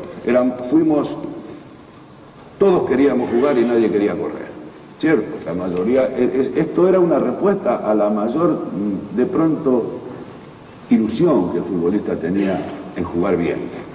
Entonces, claro, teníamos un gran desequilibrio. Todo el mundo quería la pelotita, pero cuando había que buscar la pelotita, había 4 que se mataban, 2 que mirábamos, y me incluyo, y algunos otros que hacían lo que podían. Es decir, no eran ni de los que corrían mucho, ni de los que jugaban mucho. Pero de pronto pasamos al otro. Nos encontramos con un equipos terriblemente solidarios para recuperar la pelota. Los que sabían jugar se sacrificaban para recuperarla. Pero ¿qué pasaba? A favor del encierro que a veces la táctica da, cuando teníamos la pelota empezamos a ver que en un equipo son pocos los que quieren jugar. Y escuchamos por ahí un comentario de un periodista que dice, no sé, nombro cualquier equipo, San Lorenzo perdió el control de la pelota. Y claro, en un equipo que no quiere jugar, es decir, en un equipo donde no hay un crecimiento de las individualidades, vamos a encontrar equipos que los 4 del fondo no la quieren, o tácticamente no pasa por ahí, 2 contenciones, 2 que quieren jugar y 2 puntas. Entonces, ¿cómo se hace para jugar? Es decir, a diferencia de la evolución de algunos países que han crecido, donde hay una enorme participación de las individualidades, donde todos quieren jugar, donde todos se preocupan por lograr superioridad numérica en la tenencia de la pelota en cualquier lugar del campo, donde hacen de la posesión de la pelota un dominio casi psicológico de la acción, porque todos los que jugamos sabemos qué feo que es correr sin la pelota y qué lindo que es moverse cuando se tiene la pelota. Entonces, si tenemos 11 que juegan, porque ahora también hasta los arqueros están obligados a jugar, se ejerce sobre el adversario un dominio distinto en cuanto a que también un equipo es un estado de ánimo. Y cuando uno pierde el ánimo en la cancha, cuando no encuentra la pelota. Entonces insisto en lo que le dije, nosotros como entrenadores tenemos algunas obligaciones históricas realmente, a las cuales no nos podemos hacer los tontos. ¿Sí? Porque esto de arribar a los lugares de cualquier manera no tiene mucho sostenimiento, vivimos de la lotería, esto de llegar por llegar. Y estar a expensas de que solamente nos salva el éxito, hay que tener mucho cuidado, porque entonces, ¿qué valores tienen aquellos entrenadores que tienen equipos donde a priori saben que no tienen ninguna posibilidad de ser campeón? Entonces estos compromisos que nosotros tenemos tiene que partir desde un centro de unidad, es decir, desde un centro de unidad donde la labor del entrenador sea defendida, donde el entrenador no se vea obligado permanentemente a luchar contra un estado de sociedad donde solamente interesa el fútbol negocio. Y el fútbol negocio apostará siempre a los que ganan. Y vamos a ir observando cómo decae la aparición de figuras consolidadas. Nosotros tenemos muchos proyectos, pero revisemos cuántos años hace que no colocamos un jugador a primer nivel del mercado internacional. Les cuesta mucho a los jugadores. Hay, por ejemplo, Batistuta, que sale de Newell's, que pasa por River, que va a Boca y que llega a la Fiorentina. No es que saltó de Newell's al Milan, como están saltando algunos jugadores africanos. Esos mismos jugadores que los tacticistas tildaban de ingenuos, porque decían que sí, juegan bien, pero son muy ingenuos. Apostaron a un camino, crecieron desde un lugar a favor de la técnica, a favor de la imaginación, y hoy vamos a encontrar que estos cuartos casilleros de los mundiales, donde ocupaban los equipos africanos, hoy ya son protagonistas. No llegarán a ser candidatos porque la historia no se hace en pocos años, pero ya son protagonistas del fútbol y estamos notando que invaden el fútbol europeo. Aquellos ingenuos que eligieron el camino de la técnica, del talento, de la imaginación, del perfeccionamiento de las individualidades, de la seguridad y el desenfado con que juegan a jugar. Esos ingenuos, que sí que era verdad que eran ingenuos, no tienen competencia internacional, les cuesta mucho jugar, juegan siempre entre ellos, pero aparecieron un montón de figuras que si hacemos alguna cuentita, vamos a ver que cada día más jugadores africanos están en el gran mundo del fútbol. Entonces la única intención que tengo en esta charla con ustedes es que cuando hablé de que un equipo de fútbol era una idea, no busquen después justificativo cuando se trata de evitar riesgos diciendo que no cuento con los jugadores necesarios, porque siempre en un plantel de jugadores uno define la idea más allá de los jugadores que cuentan. Hacer realidad tu sueño. En Editorial 1 del Oeste publicamos tu libro ya. Editorial 1 del Oeste. Cura de obra, diagramación, difusión, corrección, registro, ISBN, diseño gráfico interior y exterior, novelas, poemas, ensayos, cuentos, relatos, tesis, manuales para todo tipo de ciclos y cursos. También revistas. Contactanos a nuestro WhatsApp 11 33 82 0887. En Facebook Rubén Paz. Instagram 1 del Oeste. Tu libro, tu legado. El 19 de mayo de 1978, un mes antes del inicio del Mundial, Menotti anunció la convocatoria de los 22 jugadores que disputarían el torneo, aunque Diego Maradona era considerado uno de los mejores jugadores del mundo. Menotti no lo incluyó en la lista definitiva, junto con Humberto Bravo y Víctor Botanís.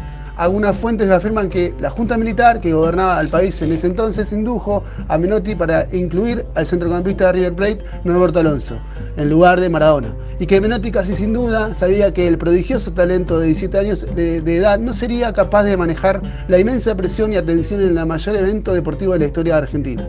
Sin embargo, dos periodistas afirman que había demasiados mediocampistas ofensivos.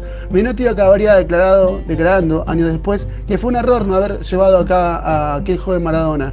Como enfrentamientos previos, Argentina se enfrentó con Perú, Bulgaria, Rumania y Uruguay, ganando todos sus partidos excepto contra Uruguay en Montevideo. En la previa del debut ante Hungría, tanto Masera como Videla le desearon suerte al equipo argentino.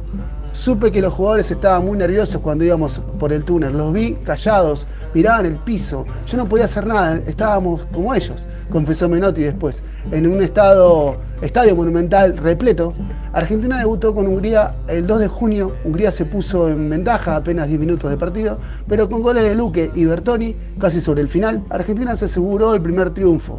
Su primer partido ante la Francia de Platini fue triunfo 2-1 para los argentinos con goles de Plazzarella y Luque, sellando su clasificación a segunda ronda. A pesar de su derrota con Italia, el tercer partido, el 14 de junio Argentina ganó 2-0 a Polonia con una extraordinaria actuación de Kempes y contó con la particularidad de salvar un gol en la línea con la mano, que luego sería un penal salvado por Filiol. Contra Brasil, por el segundo partido, ambos equipos empataron 0-0 en el gigante de Arroyito. En el vestuario, Menotti les dijo a sus jugadores: fue el peor partido que jugamos. No hicieron nada de lo planificado, así que prefiero no analizar lo que ocurrió. Vamos a pasar directamente a lo que viene. Como quedaron empatados en puntaje, Argentina tenía que ganarle a Perú por una diferencia de 4 goles o más a clasificar a la final. En uno de los partidos más polémicos de la historia del fútbol argentino, Argentina goleó 6-0 a Perú y se clasificó a la final contra Países Bajos. El 25 de junio de 1974, en el Estadio Monumental, Argentina se consagró campeón del mundo por primera vez al ganarle 3-1 a Países Bajos con un doblete de Mario Alberto Kempes. Breve. En el 96, Menotti dirigió a Independiente, donde salió subcampeón de la Liga en el torneo de apertura. Este campeonato fue muy particular, pero no por el subcampeonato en sí, sino porque se da un enfrentamiento, que es el único enfrentamiento entre Menotti y Bilardo. Siendo los dos tan recontra peleados, bueno, él lo dirige a Independiente y se enfrentan a la Bombonera, un partido donde gana Independiente. Pero lo que se da es toda esta cuestión de los ida y vuelta entre Bilardo y Menotti, que la prensa hacía un manjar. Bueno, Urruchaga jugó ese partido desde el lado independiente, por supuesto, pero también del lado de Boca había otra gente muy talentosa. Era todo un conjunto de cuestiones extraordinarias. Voy a dejarte un audio de ese partido donde Bilardo y Menotti hablan de sus relaciones totalmente enemistadas. Adelante. Muy afectos, me parece a mí. Cuando digo nosotros, no es vos y yo, sino la sociedad, y nosotros incluidos, claro. Bastante afectos. Nos sale muy bien poner tal cosa o tal otra. Si el domingo le tiende la mano al salir al campo. No, han pasado cosas graves.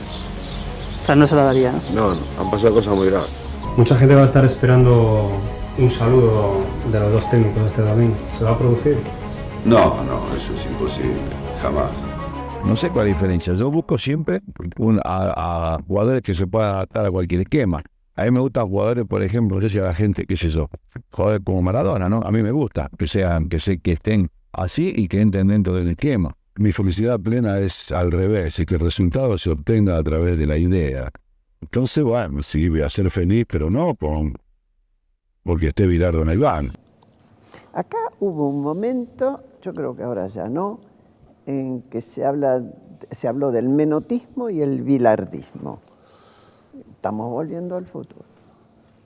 Pero con esta historia de las grietas. La selección estaba jugando realmente, había jugado bien y después estaba jugando muy mal. Y no sé si fue eso. No, yo creo que hay un proceso que va decayendo a partir del año 78. Va decayendo por muchas cosas, ellos sabrán por qué. Es decir, y se llega después a perder un prestigio. Por eso es que decir ahora, que vamos a jugar con Valladolid y perder un prestigio. ¿Cómo va a perder prestigio para jugar con Valladolid? Pasa que empezaron declaraciones que a mí me molestaban mucho de padre. Yo soy terminante con la selección argentina, nunca con el cambio de entrenadores.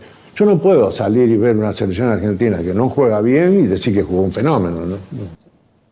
Pero ahí no fue un tema futbolístico. ¿No? No, fue un tema muy personal. ¿Así? Las diferencias son personales. Yo ni la quiero mencionar porque no interesa, cada uno hace su vida. Era personal. No, a mí yo no me voy a pelear con una persona porque juega al fútbol con 2 delanteros, con 3, sería demasiado imbécil de mi parte. Porque tampoco el fútbol, ninguno es dueño de la verdad. El fútbol, claro. La verdad la tienen los jugadores y la pelota cuando entran al campo. Sí, yo tengo un concepto del fútbol, porque yo lo siento, lo vivo, más allá del profesionalismo en el cual me ha permitido vivir de eso, lo veo como un hecho cultural, formativo. Tengo un ejemplo, gracias. Un día me invitan a Rosario a dar una charla eran militantes los que me invitan del Partido Peronista, que estaban en campaña. Le digo, mirá, yo no estoy acostumbrado a dar charla para chicos de 10 años. Realmente no me siento capaz. No, es muy difícil. Una cosa es hablar a un futbolista o hablar de fútbol pero no estos chicos. Estaban, creo que eran de primer año, sí, de primer año. 11, 12. Sí, por ahí. Entonces voy... Estaba aterrado, tenía más miedo que hoy cuando vine ahora de charlar con vos. Bueno, no sabía qué hacer. Que nadie es más o menos entrenador por un partido de fútbol. Cada uno hace su historia, dice lo que tiene que decir y juega como se le da la gana, así que no creo que esto cambie nada para nadie. Y tampoco yo hago abuso de los triunfos en un problema que es mucho más importante para mí, que está relacionado con el fútbol que yo sueño, con el fútbol que yo quiero, con los jugadores que sigan creyendo que se puede ganar jugando bien. Tampoco quería politizar una charla con un adolescente así, y con esto de atrás que tampoco me daban la absoluta garantía de dónde me habían metido. Pero era en Barrio Belgrano, cerca de Fisherton, en una plaza. Entonces le pedí a todos si se podían sentar. Se sentaron todos y se me ocurrió decirle, yo le voy a hacer, simplemente le voy a hacer 4 o 5 preguntas. Ustedes me la pueden responder levantando la mano. Le digo, ¿quién de ustedes le gustaría ser atleta? Ninguno.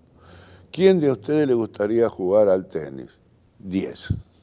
¿Quién de ustedes le gustaría ser basquetbolista?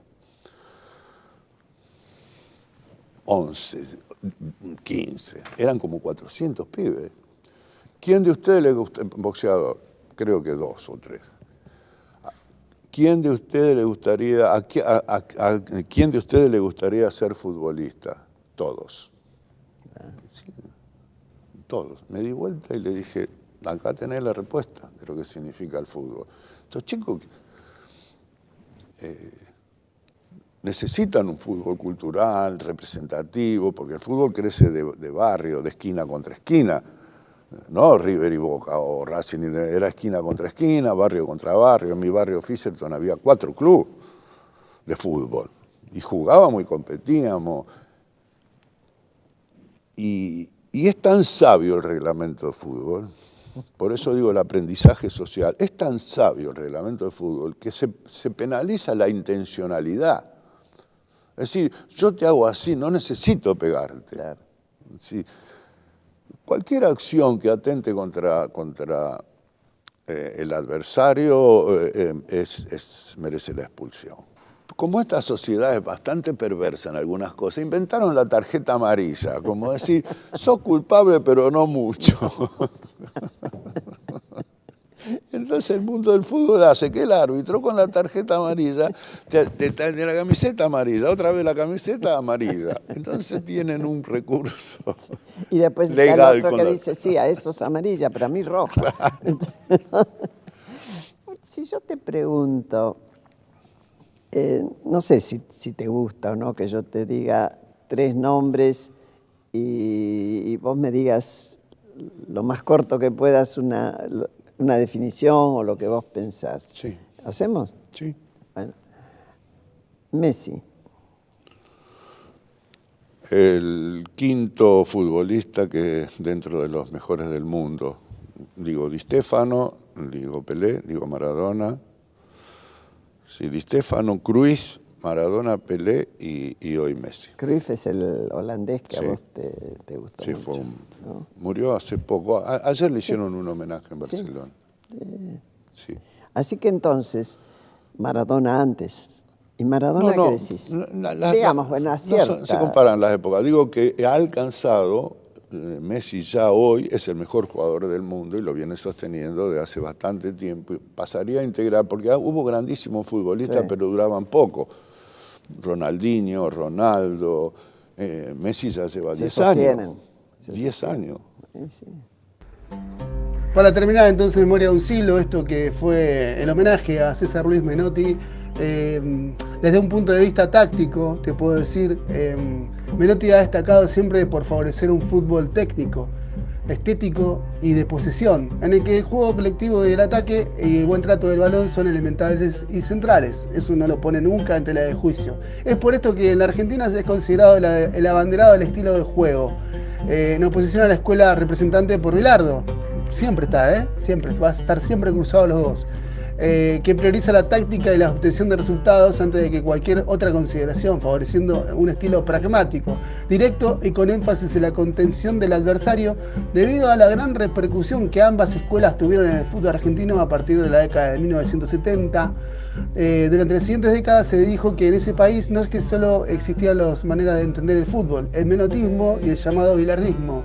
Estos dos estilos tuvieron un predominio casi absoluto en el fútbol argentino hasta aproximadamente los años 1990. Momento en el que comenzaron a ser desplazados por otros estilos exitosos en el fútbol argentino, representados por técnicos como Marcelo Bielsa o Carlos Bianchi, también Marcelo Gallardo, y más acá en este tiempo, ¿por qué no? Aunque no tiene una gran trayectoria, pero sí logró algo que es fundamental en la historia de todos los técnicos del mundo y de todas las selecciones del mundo, Scaloni. Tenemos que decirlo eso, ¿no? Scaloni tiene un estilo de juego bastante particular y yo lo pondría un poquito al nivel del menotismo, no tanto del bilardismo o del peckermanismo, si querés llamarlo de alguna manera. Peckerman. Sí, Peckerman fue un director técnico de selecciones también y que, bueno, que tuvo su paso por la selección mayor y también nos quedamos afuera en un mundial en 2000, si no me equivoco, 2006. Señoras y señores, esto ha sido todo por hoy. Memoria de un siglo, martes 18 horas, se repite los sábados a las 19. Les mandamos un saludo enorme a toda la audiencia de Conciencia Todo Vivo. Gracias por hacernos el aguante, gracias por todo. Nos vemos el martes que viene con más cosas, dichos y hechos. Por eso uno ve que llega un hombre por afuera, llega a tirar un centro y todos están en el arco, porque nadie va a decirle, para, no tire el centro, más, no tire, por favor, vamos a seguir de nuevo, vamos a empezar de nuevo, porque en definitiva, si tiramos un centro para todos, estamos dándole posibilidad del azar. Si seguimos jugando, vamos a encontrar los lugares, no es siempre centro, pero a veces uno ve que la falta de participación que el equipo tiene, por esa negación que algunos futbolistas le han impuesto, porque estás para marcar, porque vos no podés subir, porque lo tuyo es ahí, es limitado, han hecho de que el futbolista se acomoda y hasta el final termina creyendo que no puede. Entonces vemos futbolistas que caen en la grosería de tirar la pelota afuera, pero no como una necesidad, sino como una demostración, con violencia y lejos, como diciendo, yo hablo, como mostrando que eso es un grado de personalidad. Porque no hace falta tan groseramente, es más lindo de tocarla afuera como diciendo vamos a empezar de nuevo. Es decir, se ha hecho también una confusión en cuanto a esta posibilidad de emulación que hay sobre los deportistas de elite. Yo veo a los pibes creciendo, no saben cómo tienen que jugar porque escuchan a un imbécil en televisión, un idiota que si lo disfrazamos de jugador de fútbol, no si le damos una pelota, si le ponemos un pantalón corto, unos botines y una camiseta y lo paseamos en una cancha, se ríe toda la cancha de lo payasesco que es. Bueno, y se atreve a decir, bajemos las cortinas, esto se acabó. Entonces los jugadores, tirala afuera, no arriesgues tanto, ¿a dónde querés llegar? Comprometese de todos estos mensajes de confusión, porque no tienen ni la sensibilidad, ni el buen gusto, ni la capacidad del conocimiento del juego. Porque arriban a esos lugares y no saben un carajo. Porque no se atreverían a debatir nunca con nadie que los comprometa. Se rodean de obsecuentes, y entre esos obsecuentes también hay entrenadores que viven de la alcahuetería y se prestan al servicio de ellos y van a la hora que les llaman.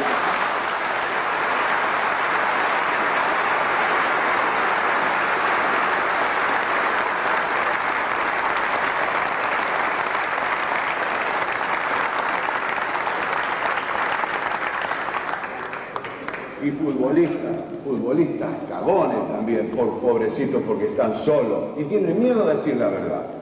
Y dirigentes corruptos que para nombrar a un entrenador empiezan a hacer un chequeo en los medios, a ver de qué manera no lo van a atacar mucho porque van a poner uno de ellos. Entonces, si yo pongo este tipo que yo creo que sería el indicado, voy a tener problemas, porque se me va a tirar fulano, sultano, perengano, y como este monopolio maneja casi el 80% de los medios de comunicación, claro, el presidente, que es un cagón también, y además se arriesga a lo mismo de siempre, porque después si pierde 5 o 6 partidos, bueno, los créditos de ellos son distintos, ¿no? Por ahí ellos pueden perder 10 partidos, otro entrenador al tercer partido ya, estos mequetrefes, sin vergüenza lo están cuestionando, porque no pertenecen al clan.